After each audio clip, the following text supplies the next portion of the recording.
সমাজের মধ্যে আহলে বায়তের প্রেম নাই। আজ 21শে রমজান, মাওলা আলী শাহাদাত দিবস। বাংলাদেশে বলে 90% মুসলমান দেশ। এই 90% মুসলমান দেশে আহলে বায়তের উপরে দুরূদ পড়া হয়। পড়েন আল্লাহুম্মা সাল্লি আলা সাইয়্যিদিনা মুহাম্মদ ওয়া আলা আলি মুহাম্মদ। দুরূদ তো পড়ে ঠিক আছে, কিন্তু এই 90% দেশ মুসলমানের দেশে মাওলা আলীর শানে আজকে শাহাদাত দিবসে কোনো কথা নাই, কোনো আলোচনা নাই, কোনো মাহফিল নাই, কোনো ওয়াজ নাই। এরা কোন নবীর উম্মত? আহলে বায়তের মহব্বত যদি না থাকে এই নামাজ রোজায় কোনো কাজে আসবে না। নামাজের মধ্যে যেরকম দরুদ না বললে নামাজ হইব না, এরকম আহলে বায়তের সাথে মহব্বত না রাখলে ইবাদত কবুল হবে না। দেখেন হাজার হাজার মানুষ রোজা করতেছেন। রোজা কি এর করেন? পবিত্র হওয়ার জন্য। সালাত কি এর করেন? পবিত্র হওয়ার জন্য। সালাত আর সিয়ামের মাধ্যমে নফস পবিত্র হবে, খান্নাস মুক্ত হবে নফস। নামাজি জান্নাতে যাইব না, পবিত্র নফস জান্নাতে যাইব। আর নফসকে পবিত্র করতে হবে সালাত, সিয়াম এবং যাকাত, হজ, কুরবানির মাধ্যমে। যাকাত, হজ, কুরবানি আর সালাত ছাড়া নফসকে পবিত্র করেন যায় না। এখন মানুষ নামাজ পড়ে জান্নাতে যাইবার চায়। 50,000 বছর নামাজ পড়লে জান্নাতে যাইব, এরকম দলিল কেউ দেয়া পারবো? কুল ইন কুনতুম তুহিব্বুনাল্লাহ ফাত্তাবিউনি ইউহিব্বুকুমুল্লাহ ওয়া ইয়াগফিরু লাকুম যুনুবাকুম আল্লাহু গফুরুর রহিম। কে আছো? আমি আল্লাহকে ভালোবাসতে চাও, সে আমার হাবিব সরকার দু আলম মোহাম্মদ সাল্লাল্লাহু আলাইহি ওয়াসাল্লামকে ভালোবাসো। আল্লাহর হাবিব বললেন, কে আছো? আমি আল্লাহর হাবিবকে ভালোবাসতে চাও, সে আমার ইতরাত, আমার আহলে বাইত, আমার বংশকে ভালোবাসো। আল্লাহর হাবিব 18ই জিলহজ গাদিরে খুমে মাওলার অভিষেকের দিবসে গাদিরে খুমের ভাষণে বললেন, হে মানব জাতি, আমি তোমাদের কাছে দুইটা ভারী জিনিস রেখে গেলাম। যদি তোমরা শক্তভাবে, মজবুতভাবে, দৃঢ়ভাবে এই দুইটা জিনিসকে ধরে রাখতে পারো, জীবনে পথভ্রষ্ট হবে না, গুমরাহ হবে না, বিপদগামী হবে না। এক হলো কিতাব আল্লাহি, আল্লাহর কিতাব, ওয়া ইতরাদাহি, আমার বংশ, নবীর বংশ এবং আল্লাহর কিতাব। আল্লাহর কিতাব এবং নবীর বংশ, রসুলের বংশকে যদি কেউ শক্তভাবে ধরতে পারে, সে বিপদগামী হবে না, পথভ্রষ্ট হবে না।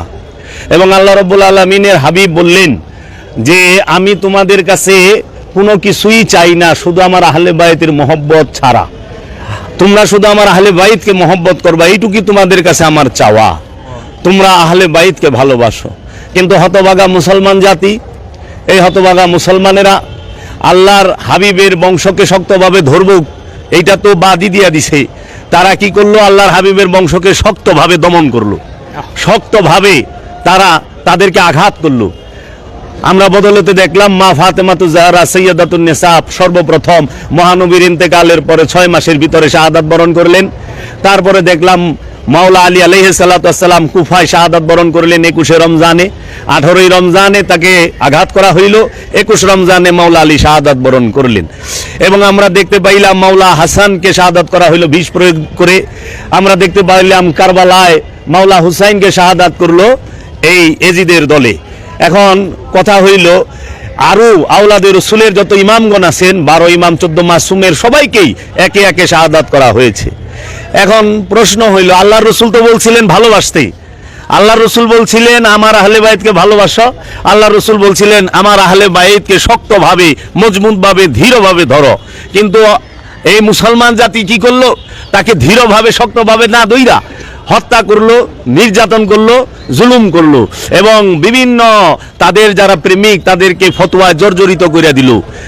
কেউ যদি মাওলা আলীর শানে কথা বলে, মা ফাতেমার শানে কথা বলে, এই আহলে বাইতের সমানে কথা বলে, তাকে অপবাদ দেওয়া হয়। এই হইল আমাদের এই হতভাগা মুসলমান জাতি করলো। এখন মুসলমান জাতি পাগল হয়ে গেল 2 জিনিস লইয়া। আরেকটা জাল হাদিস কইরা দিল যে আল্লাহর রসুল বলছেন বিদায় হজের ভাষণে। আসলে বিদায় হজের খুতবা এক জিনিস, গাদিরে খুমের ভাষণ আরেক জিনিস। বিদায় হজের খুতবা হয় 9 জিলহজ, এই 10 জিলহজে হয় হজ, আর 18 জিলহজ গাদিরে খুম। এটা মক্কা থেকে অনেক দূরে, কাবাগর থেকে অনেক দূরে। 18 জিলহজের ভাষণটাকে গোপন করা হয়, যেটাকে গাদিরে খুম বলা হয়। এই গাদিরে খুম এইটার প্রকাশটা করলো না। এখন কি করে মুসলমান জাতি? সেই আহলে বায়েতকে ভালো না বাইসা তারা 2টা জিনিস ধরলো। এই উমাইয়া আব্বাসিয়া রাজবংশের চক্রান্তে বানানো হাদিস লাগাই দিল। আপনারা কাম করেন কি?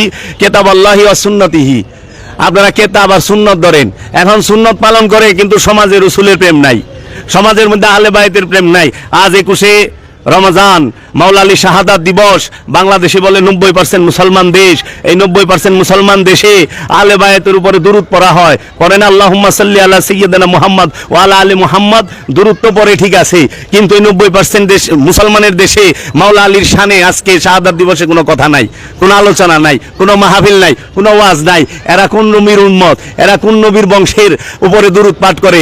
এইটাই আমার জানার বিষয়, আমার আফসোসের বিষয় যে আজকে রসুল এবং রসুলের বংশের পক্ষে কোনো কথা বললে তারা জ্বালাপোড়া করে একটা শ্রেণী। আপনি যাইবেন ঈদে মিলাদুন নবী করতে, কয়ে দিব বেদাত।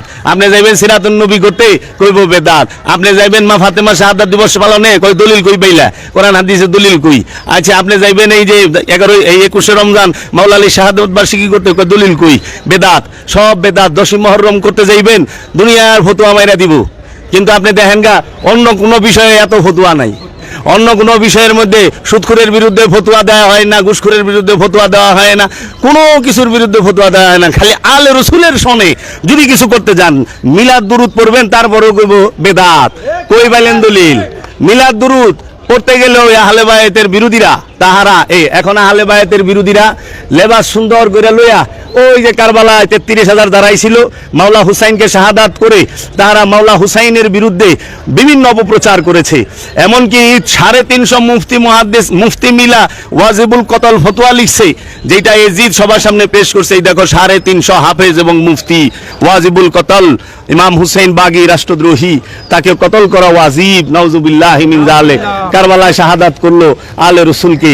আজকে এই 21 রমজান মাওলা আলী শাহাদাত দিবস। মাওলা আলী সম্পর্কে মহানবী বলে আনা মদিনাতুল ইলমি আলী ও বাবাহা, আমি ইলমের শহর, আলী তার দরজা। মাওলা মুহাম্মদ সাল্লাল্লাহু আলাইহি সাল্লামের এই ইলমের শহরের ভিতর থেকে যদি কেউ সিনার ইলম হাসিল করতে যায়, মাওলা আলীর মাধ্যমে ঢুকতে হবে, কারণ দরজা তো মাওলা আলী। মাওলা আলীর দরজা দিয়া যে না ঢুকবো, মহানবীর ইলমে লাদুনির জ্ঞান সে পাবে না, তার কলব পবিত্র হবে না। 1000 বছর নামাজ পড়েন, রোজা রাখেন, কিন্তু আলে বায়াতের মহব্বত যদি না থাকে, এই নামাজ রোজায় কোনো কাজে আসবে না।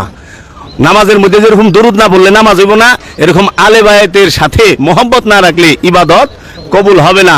তাই বর্তমান সমাজে আলে বায়াতের প্রতি মহব্বত নাই, আলে রসুলের প্রতি মহব্বত নাই। আলে রসুলকে ভালোবাসতে মানুষের এখন অনেক দলিলের প্রয়োজন হয়। ভালোবাসতে দলিলের প্রয়োজন হয়, মহব্বতের দলিলের প্রয়োজন হয়। ওয়াইস আল কারনী কোন দলিলের বদলতে মহানবীকে ভালোবাসছে? কোন দলিল দেখা, কোন কিতাব পড়ে ওয়াইস আল কারনী মহানবীকে ভালোবাসছে? কোন কিতাব পড়ে, কোন দলিল নিয়ে মাওলা হযরত আশিকে রাসূল হযরত বেলাল রাদিয়াল্লাহু তাআলা আনহু মহানবীকে ভালোবাসছে? ভালোবাসতে মহব্বত করতে দলিল লাগে না, হৃদয় লাগে। জাগর হৃদয় পাথর হয়ে গেছে, তারা ভালোবাসে না, তারা দলিল চায়। এর জন্য 1000 দলিল দিলেও কি মানবো? কখনোই না। মাওলা আলী সম্পর্কে মহানবী বলছে, সত্য যেই দিকে আলী যেই দিকে যায়, সত্য আলীর পিছে পিছে যায়। আলীকে অনুসরণ করে সত্য, সত্যের সঙ্গী আলী, আলীর সঙ্গী সত্য। মহানবী বলছেন, আমার এই দেহের মধ্যে মাথার মূল্য যতখানি, আমার কাছে আলীর মূল্য ততখানি। মান কুনতু মাওলাহু ফাহাযা আলিউন মাওলা, আমি যার মাওলা আলীও তার মাওলা। তোমরা এই আলীকে ভালোবাসো, আলীকে যে কষ্ট দেয় সে আমাকে কষ্ট দেয়, আলীকে যে আলীর বিরোধিতা যে করে সে আমার বিরোধিতা করে। এবং মহানবী বলছেন মাওলা আলী সম্পর্কে যে মাওলা আলী কে দেখলে, মাওলা আলীর কথা শুনলে, মাওলা আলীর নাম শুনলে যার মুখ বাজার হয়, ওইটাই মুনাফিক। ওইটাই মুনাফিক। মুনাফিক চেনার সবচেয়ে বড় মাধ্যমই হচ্ছে মাওলা আলী আলাইহিস সালাতু ওয়াস সালাম। এই মুসলমানদের মধ্যে অধিকাংশ মানুষ রসুলকে মানতে পারছে, কিন্তু রসুলের বংশকে মানা পারে নাই, রসুলের বংশ মানতে পারে নাই। অথচ রসুল সাল্লাল্লাহু আলাইহি ওয়াসাল্লাম তার সমস্ত কিছু এই বংশের মাধ্যমে দিয়ে গেলেন। দেখেন, সালাত শব্দের অর্থ কি? সংযোগ, যোগাযোগ। সালাত শব্দে হলো আরবি, ফার্সিতে হলো নামাজ, বাংলা হলো সংযোগ, যোগাযোগ, ইংরেজিতে টু কানেক্ট। রসুলের সাথে সবসময় যার কানেক্ট থাকবে, মাওলা আলীর সাথে সবসময় যার কানেক্ট থাকবে, আল্লাহর ওলিদের সাথে সবসময় যাদের সংযোগ থাকবে, তারাই মুসল্লি, তারাই সলাতি। এখন এই সালাতের মধ্যে যদি আপনি কায়েম করতে যান, মাওলা আলী ছাড়া কি পারবেন? মাওলা আলী ছাড়া তো সম্ভব না। এখন ওরাসাতুল আম্বিয়া গো প্রচার আছে, কিন্তু আওলাদে রসুলের প্রচার নাই। সমাজের মধ্যে ওরাসাতুল আম্বিয়া গো প্রচার আছে, আওলাদে রসুল গো প্রচার নাই। আওলাদের রসুল দিয়া কারো কোনায় না। দেখেন, হাজার হাজার মানুষ রোজা করতেছেন। রোজা কি এর করেন? পবিত্র হওয়ার জন্য। সালাত কি এর করেন? পবিত্র হওয়ার জন্য। সালাত আর সিয়ামের মাধ্যমে নফস পবিত্র হবে, খান্নাস মুক্ত হবে নফস। নামাজি জান্নাতে যাইব না, পবিত্র নফস জান্নাতে যাইব। আর নফসকে পবিত্র করতে হবে সালাত, সিয়াম এবং যাকাত, হজ, কুরবানির মাধ্যমে। যাকাত, হজ, কুরবানি আর সালাত ছাড়া নফসকে পবিত্র করা যায় না। এখন মানুষ নামাজ পড়ে জান্নাতে যাইবার চায়। 50,000 বছর নামাজ পড়লে জান্নাতে যাইব এরকম দলিল কেউ দেয়া পারবো না। তো কাজেই আলে বাইত, আলে রসুল, আলে রসুল যারা, আলে বাইত যারা, তাদেরকে ভালোবাসা ছাড়া এই পরিত্রাণের কোনো উপায় নাই। এই বাংলার জমিনে যেই দিন ঈদে মিলাদুন্নবীর অনুষ্ঠান হবে, এই বাংলার জমিনে যেই দিন ঈদে মিলাদুন্নবীর সমস্ত মুসলমান পালন করবে, এই বাংলার জমিনে যেই দিন 10ই মুহররম সমস্ত মুসলমান জাতি ধর্ম বর্ণ নির্বিশেষে সবাই একসাথে পালন করবে, এই গাদিরে খুন দিবস পালন করবে, এই মাওলার অভিষেক দিবস এবং মাওলার শাহাদাত দিবস একত্রে পালন করবে, এই বাংলার জমিনে কোনো আশিকে রাসূলের অভাব থাকবে না, মুসিবত থাকবে না। এর জন্য যাহারা মুসিবতে থাকে তারা যেন মাওলা আলীর কাছে সাহায্য চায়, তারা যেন মাওলা আলীর কাছে সাহায্য চায়। সাহায্য চাওয়ার মাধ্যম একটা, ইয়া আলী ইয়া মুশকিল কুশা আলী, ইয়া পঞ্চাতন পাক আলী, ইয়া সুনি জাত আলী। এই দুরূদ শরীফটা সব সময় যদি কেউ প্রতিদিন 1000 বার পড়ে 40 দিন পর্যন্ত, মাওলা আলীর বদলতে, মুশকিল কুশার বদলতে, খায়বার সিকান্দের বদলতে এই কাহারও মুসিবত বালা মুসিবত থাকবে না, সে অনেক মুসিবত থেকে পরিত্রাণ পাবে। আপনি একটু দেখেন, মহানবী গাদিরে খুমে মাওলা আলীকে তার স্থলাভিষিক্ত করলেন। মাওলা আলী কার খলিফা? আল্লাহর রসুল মুহাম্মদ সাল্লাল্লাহু আলাইহি ওয়াসাল্লামের খলিফা। মাওলা আলী কার খলিফা? নবী মুহাম্মদ সাল্লাল্লাহু আলাইহি ওয়াসাল্লামের খলিফা। মাওলা আলী কার খলিফা? আল্লাহর আব্দুহু মুহাম্মদ সাল্লাল্লাহু আলাইহি ওয়াসাল্লামের খলিফা। নবী কার খলিফা? উম্মিয়িনের খলিফা। মাওলা আলী উম্মির খলিফা, মাওলা আলী আব্দুহুর খলিফা, মাওলা আলী ওলির খলিফা। কারণ আমার মহানবী 4 গুণে গুণান্বিত, তিনি নবী, তিনি রসুল, তিনি ওলি, তিনি আব্দুহু, তিনি উম্মি। এই 5টি গুণের যে নিযুক্ত খলিফা সে হচ্ছে মাওলা আলী আলাইহিস সালাতু ওয়াস সালাম। মাওলা আলী আলাইহিস সালাতু ওয়াস সালামকে কোন মানুষে খলিফা বানায় নাই। কোন মানুষে খলিফা বানাইছে? জনগণের বুটে মাওলা আলী খলিফা হয়েছে? জনগণের বুটে মাওলা আলী খলিফা হয় না। মাওলা আলী খলিফা হয় রসুলের বুটে। মাওলা আলীকে খলিফা নির্বাচন করে আল্লাহর হাবিব, মাওলা আলীকে খলিফা নির্বাচন করে আল্লাহর নবী, মাওলা আলীকে খলিফা নির্বাচন করে আল্লাহর রসুল। তো মাওলা আলীর মর্যাদা এই জগতে কাহারও সাথে হয় না। সবাই মাওলা আলীর কদমে চুম্বন করে, মাওলা আলীর কদমে সবাই চুম্বন করবে। মাওলা আলীর কদমে চুম্বন না করলে ঈমান হবে না। কারণ মাওলা আলী কুল্লে ঈমান, মাওলা আলী সাখিয়ে কাউসার, মাওলা আলী বেলায়েতের বাদশাহ, মাওলা আলী রসুলের খলিফা। এই মাওলা আলীকে যেই পর্যন্ত এই মুসলমানরা মাওলা আলীর বংশকে শক্তভাবে ধরতে না পারবে, জীবনেও পথভ্রষ্টতা এবং গুমরাহি থেকে বের হইতে পারবে না। এর জন্য আমাদের মাঝে রোজা আছে, নামাজ আছে, হজ আছে, যাকাত আছে, কুরবানি আছে, কিন্তু আমাদের মাঝে আওলাদে রসুল এবং রসুলের প্রেম কম, প্রেম নাই। এই প্রেম না থাকার কারণে আমাদের চরিত্র সংশোধন হচ্ছে না, আমাদের স্বভাবের পরিবর্তন আসতেছে না। সালাতের মূল উদ্দেশ্যই স্বভাবের পরিবর্তন। স্বভাব যদি পরিবর্তন না হয়, ইবাদত করে কি লাভ? ইবাদত তো অনুষ্ঠান না। ইবাদত কি অনুষ্ঠান? ইবাদত হইল পবিত্রতা হাসিল করা, নফসকে তাজাক্কা করা। যদি নফসকে পবিত্র না করতে পারি, তাহলে আমরা কিভাবে এই আলে রসুলের, আলে মুহাম্মাদের গোলামি করব? সম্ভব না। কারণ নাপাক দিল লইয়া আলে রসুলের গলিতে ঢুকন যায় না। নাপাক কলব আলে রসুলের গলিতে ঢুকে না। যেরকম ইবলিস শয়তান, সে আদমকে সেজদা দেয়া পারে নাই, কারণ চিন্তা ছিল নাপাক, শরীর নাপাক ছিল না, গলি চিন্তা নাপাক ছিল। এর লেগে এখন শরীর পবিত্র থাকে, পরিষ্কার থাকে, কাপড়ও পরিষ্কার থাকে, কিন্তু চিন্তা থাকে নোংরা। এজন্য চিন্তা ভাবনায় যদি আমরা পরিবর্তন আনতে পারি, আমাদের তকদিরেরও পরিবর্তন হবে। আমি আর বেশি বলবো না, অনেক বক্তারা আছেন, তারা সবাই বলুক। আমি আমাদের মুসলমানদের ভাইদেরকে অনুরোধ করি, আপনারা সূরা আহজাবে আল্লাহ রাব্বুল আলামিন যে বললেন, ইন্নাল্লাহা ওয়া মালাইকাতাহু ইউসাল্লুনা আলান নবী, নিশ্চয়ই আমি আল্লাহ আমার ফেরেশতাদেরকে নিয়ে আমার রসুলের উপরে, আমার নবীর উপরে দরুদ পাঠ করি। নবীর উপরে আল্লাহ ফেরেশতাদেরকে নিয়ে দরুদ পাঠ করে।